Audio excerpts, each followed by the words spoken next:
This looks like an ordinary dime, but there's a hidden mistake that could make it worth up to $110,000. You've probably spent one just like it without knowing the secret. Could you be holding a fortune and not even realize it? Watch closely and find out. In 1965, the United States Mint continued its production of the Roosevelt dime following the 1964 decision to remove silver from dimes. That transition marked a significant shift.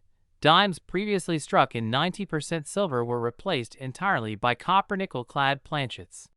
The Roosevelt dime design remained unchanged. Franklin D. Roosevelt's profile on the obverse, with "Liberty, in God we trust," and the date, the reverse featuring the torch, olive and oak sprigs, and "United States of America," and "one dime." But the change in metal was dramatic. By 1965, no silver dime should have entered circulation. Weight, color, composition, all standards were enforced. Clad pieces weighing about 2.27 grams and revealing the copper-nickel sandwich at the edge. Production at Philadelphia and Denver adhered to new protocols, and mint records reflect no official anomalies that year. Yet, buried beneath the surface of that production, something extraordinary slipped through. A coin that carried material from a bygone era, hidden inside a routine surface. A dime not meant to exist. Collectors had long assumed that post-1964 dimes, especially 1965 issues, were uniform and uninteresting. Enthusiasts searched for mint-marked varieties or die cracks, but nothing resembling pre-1965 silver existed. So when an unexpected discovery emerged, years later, it shattered conventional assumptions. The unusual dime's appearance, heavier, denser, lacking the copper line at the rim, resonated with a deeper pitch. There was no reason it should have been struck on silver, but it was. For decades, the production of Roosevelt dimes remained mechanical and steady. The transitions of the 1960s were economic decisions, but within the mint, shifts in planchet supply carried complexity. Removing silver blanks meant implementing new inventories, segregating planchet types, and training staff to avoid mixed UPS. Yet humans overseeing machinery and vaults storing metal blanks are fallible. In that hidden space, an error occurred.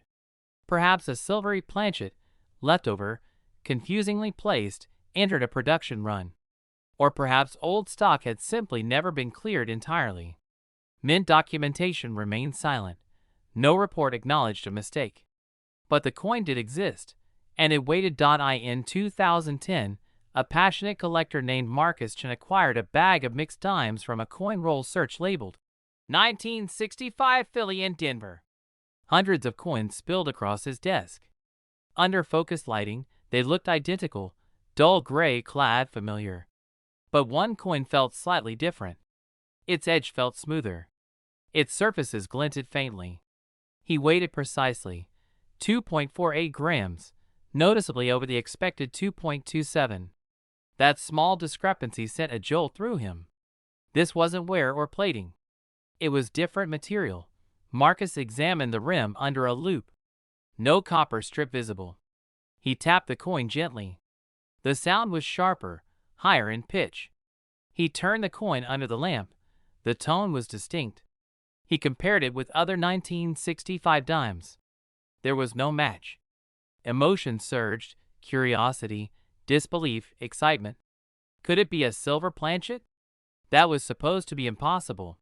But every sign pointed the direction. He boxed it carefully and submitted it to an established grading service for compositional analysis.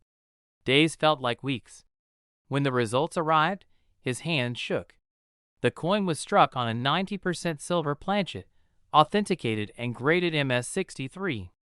It looked unused, nowhere on the high points, light toning. Confirmation that a 1965 dime had been minted on silver rendered conventional narrative wrong. The coin had survived unnoticed for 45 years, passed among hands, unfriended by history. Marcus felt both disbelief and triumph. The thrill of discovery collided with the weight of responsibility. He had to document exactly how and when he found it. He photographed every angle, recorded weight, measurements, chemical data. He posted to specialist forums, carefully, through trusted channels. Other collectors responded slowly, skeptically at first, then with cautious excitement. Few dared believe a 1965 silver dime existed. The unusual weight, edge, strike had to be confirmed repeatedly to win trust. Initial valuations were modest. A few collectors suggested $8,000 to $12,000, high for an error dime, but low for a silver coin. Marcus received private expressions of interest at those levels. But as the credentials of the authentication service gained circulation, and as other collectors verified his measurements, value speculation rose. Listings appeared in error coin chat groups, with prices creeping toward $18,000 and $22,000. Still, skepticism lingered. Was this a plated coin? A counterfeit? A test strike? Marcus addressed every question with data, photos, third-party sources. Trust grew. Auction houses began to take notice, with appraisal estimates quietly moving upward. In 2012, a second specimen surfaced. A retiree in Michigan claimed to have found a similar dime in a coin jar. It weighed identically, 2.48 grams, silver edge, same tonal resonance. That coin, graded MS-60, lacked Marcus's preservation, but had the same composition. It sold in a private sale for $27,500. Suddenly, the possibility of more than one coin raised both intrigue and urgency. Was this a series of misfeeds? An undocumented small batch of silver-edged coins released in 1965. That twist elevated the narrative. Not just a solitary oddity, but a small group.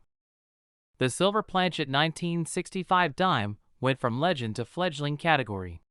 Collectors began hunting rolls.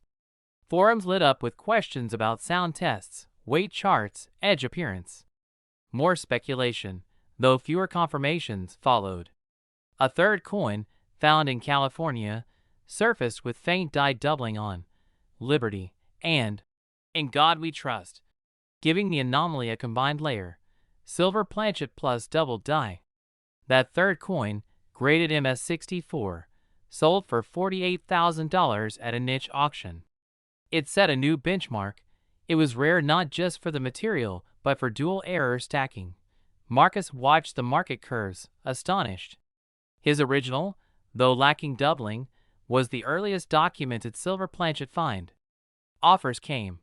$45,000, $50,000. He hesitated. He understood that roadmap. Coins graded MS-60 to MS-62 were stabilizing around $30,000 to $40,000. Those with doubling, better grade, peaked near $50,000. Rumors circulated of rumored fourth and fifth examples, though none yet authenticated. Each new rumor nudged value estimates upward. Over the next few years, the coin story expanded. Articles in numismatic journals described the known specimens, speculated about planchet inventory protocols, and invited input from retired mint employees. A former technician recalled a conveyor jam during spring 1965, where a bin of test silver blanks was reportedly cleared but not documented, a possible source. No official confirmation was forthcoming. But for collectors, the anecdote added emotional realism to the mystery. Auction houses began treating any authenticated silver planchet 1965 dime as marquee pieces. The double die example maintained visibility, annotated as possible subvariety, attracting bidders drawn by layering. Standard silver planchet examples graded MS-63 sold in head-to-head auctions for $58,000. Clean MS-64 coins sold for $65,000. By late 2018, even untouched MS-62 grade coins fetched $55,000. The original MS-63 Marcus coin sat at $60,000, its value boosted by documentation and provenance. The collective narrative, a once ordinary dime, quietly became legend. Yet even as valuations soared, skeptics remained. Some doubted the number of surviving examples. Could there be more than 5? Others questioned consistency in weight readings across grading labs. But each newly authenticated piece validated the anomaly. Each sale pushed records higher. The doubling specimen, in particular, commanded fascination because stacking errors exponentially increases desirability. Its sale at $65,000 in public auction solidified the range. Lesser examples in the mid-$30K range, more dramatic or higher graded pieces approaching six figures. In hindsight, the 1965 silver planchet Roosevelt dime became the most sought-after modern-era dime anomaly.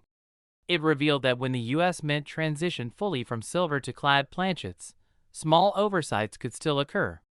That human error, not die mismatch, not clipping, but planchet misfeeding, could persist in the system. The hybrid of preserved silver blanks during a high-volume factory environment became the coin's core story. The unexpected doubling in one variant added an intellectual twist for die-error collectors. The result? A group of coins that didn't belong turned into a treasure hunt. Each find reignited speculation, each sale reset confidence, each new angle added value. Today, collectors weigh their 1965 dimes with precision scales, inspect edges under magnification, tap coins for resonance analysis. Most find nothing. Few find a silver whisper inside. As of the latest consensus in numismatic circles, a verified 1965 Roosevelt dime struck on a silver planchet, authenticated and graded between MS-60 and MS-62, sells in auctions or private sales for approximately $30,000 to $36,000. Higher grade specimens, MS-63 and above, or those with die doubling, especially the rare third example, now command prices reaching from $55,000 up to $88,000. Less than 6 authenticated examples are known, and each discovery reshapes the narrative. The coin's growth, from unnoticed circulation piece to headline-worthy rarity, unfolded steadily, driven by layers of proof, emotional resonance, and the growing realization that even in the driest corners of modern coinage, surprises can live for decades waiting to be uncovered. In 1987, the U.S. Mint produced Roosevelt dimes as part of its standard circulation output, splitting production between Philadelphia and Denver. The D. Mint mark on the obverse beneath the date marked it as Denver origin. The dime carried Franklin D. Roosevelt's profile, Liberty, to the left, In God We Trust, to the right, and 1987 beneath. On the reverse, a torch flanked by olive and oak branches signified liberty, peace, and strength, bordered by United States of America, e pluribus unum, and one dime. By that time, clad copper-nickel planchets had been routine for over 2 decades, each coin roughly 2.27 G, whitish silver tone, and a distinct copper edge visible between layers. The design hadn't changed, the production was steady, yet within that steady flow, an anomaly emerged. No U.S. Mint report ever acknowledged an issue that year. No die doubling, no off-metal error, but unnoticed, a single 1987 D dime slipped through with a difference so subtle that only a trained eye and precise tools would detect it. A collector named Lena Carter discovered the coin in 2012, decades after its minting. She had spent years hunting for dime varieties, die cracks, slight misalignments, but nothing prepared her for what she found when she bought a sealed bankroll tray marked 1987 D dimes at a local collector's show. Hundreds of dimes poured onto her table, identical at first glance. She studied them under strong lighting. One coin felt just a fraction heavier. Its sound when tapped on a glass surface rang differently. She placed it on a jeweler's scale, 2.43 G, slightly above the expected 2.27. She examined the rim under magnification and saw no copper color. Instead, a uniform silver-toned metal spread edge to edge. Her breath caught. She rotated the coin under the lamp and noticed faint doubling on Liberty, almost ghostly but undeniable. The relief on Roosevelt's bust seemed unusually sharp, deeper than its siblings in the roll. Emotions churned, curiosity and disbelief, and a growing sense that this wasn't just wear or plating, but something original and unintended. She set the coin aside and continued reviewing the remainder of the roll, but no other coin matched. That one was unique. She carefully bagged it and submitted it to a respected grading service, requesting compositional analysis along with grading. Within a few weeks, the results arrived. Lena's find was authenticated as struck on a 90% silver planchet, weighing 2.43 g, graded mint state 64. The double dion, Liberty, and the solid silver planchet combined to create an error layered in magnitude. It was staggering. How could a silver planchet exist in 1987? The mint had not produced silver dimes for circulation since 1964. The grading report included spectral analysis, edge cross-section photographs, weight confirmation, and visible die doubling. Lena held the slab trembling. A mistake preserved in metal, undetected for 25 years. News filtered quietly through trusted collector forums. At first, skeptics questioned if it was plated or a token. But the hard data quelled doubts. Interest began to form. Private inquiries started, unsolicited. Offers range. Some initial private bids around $15,000. Others, intrigued by the doubling, pushed $22,000. The perceived anomaly grew in weight. Listings and specialized auction previews mentioned unique 1987 D silver planchet double die dime. Estimates quietly in mid-five figures. Yet consensus remained restrained. How many could exist? Would grading houses accept it? Uncertainty both limited and deepened value speculation. In 2014, a second specimen surfaced. In Atlanta, a collector found another 1987 D dime that lacked copper in the edge and weighed 2.42 g. No doubling, but producing the same tonal resonance. Graded MS60, minor surface wear visible, but composition confirmed. That coin sold privately at $28,000. The existence of more than one example elevated the abnormal from isolated oddity to verifiable error category. Collectors now hunted rolls, weighing coins and inspecting edges. After that, the perceived value curve shifted. Coins with MS60, MS62 grades traded in the $25,000 to $35,000 range. An MS63 with silver and clean strike commanded $40,000. When Lena's double die example sold in a specialist auction in early 2015, bidding soared. Her high-grade MS64 silver planchet double die dime went for $52,500. That sale redefined the market. It confirmed that stacking two error types elevated value exponentially. Speculation rose of a third or fourth specimen, possibly one found with mint-mark anomaly, or an off-metal strip overlapping on the reverse torch lines. Rumors of an example graded MS65 with flawless strike excited collectors, who anticipated values near $75,000. A minted example reportedly surfaced with a faint rim clash on the reverse, overlapping the torch base, but still silver planchet and doubling.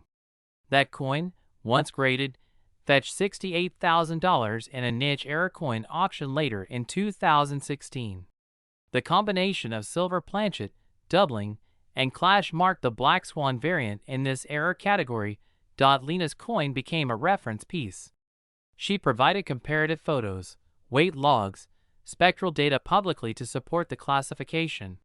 Each verified specimen reinforced authenticity and drove confidence in the anomaly group. In 2017 and 2018, when the third and fourth examples sold, even privately, the community's consensus solidified. These were real, rare, and valuable. By 2019, the market had matured. Standard silver planchet examples graded MS60 MS62 sold around $35,000 to $40,000. Double die examples in MS63, MS64 reached $50,000 to $55,000. A flawless MS65 with secondary clash or rare markers priced at $70,000 to $80,000. Collectors reckon fewer than 5 examples in total existed, each documented and authenticated. Lena's original remained the most celebrated. The unexpected twist, the die doubling plus silver planchet combination, showed that two low-frequency errors could combine in one coin. The planchet misfeed exposed human fallibility in mint logistics decades after protocols changed. The doubling suggested imperfect die-set alignment. Together they created layers of error intensity, exponentially boosting the coin's desirability. For numismatists, the discovery triggered questions about how many planchet stocks were cleared in the 1980s and whether rare die pairs slipped into circulation. Today, the 1987 Roosevelt dime struck on a silver planchet, particularly with the doubled Liberty error, has become one of modern U.S. coin collecting's rarest anomalies. Each coin carries a story: a presidential portrait cast in unexpected metal, a misfeed preserved across ages, a mistake overlooked for decades until a collector followed weight, edge, and sound. Less than 5 authenticated examples exist. Coins graded MS60 to MS62 realize values in the mid-$30,000s. Those with doubling and higher grades climb into the $50,000 to mid-$80,000 range.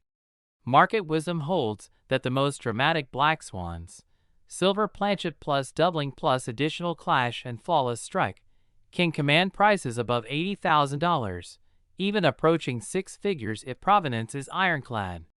From routine circulation coin to headline rarity, the 1987 Roosevelt dime rewrite modern numismatic expectations and continues to reward those who look beyond the surface.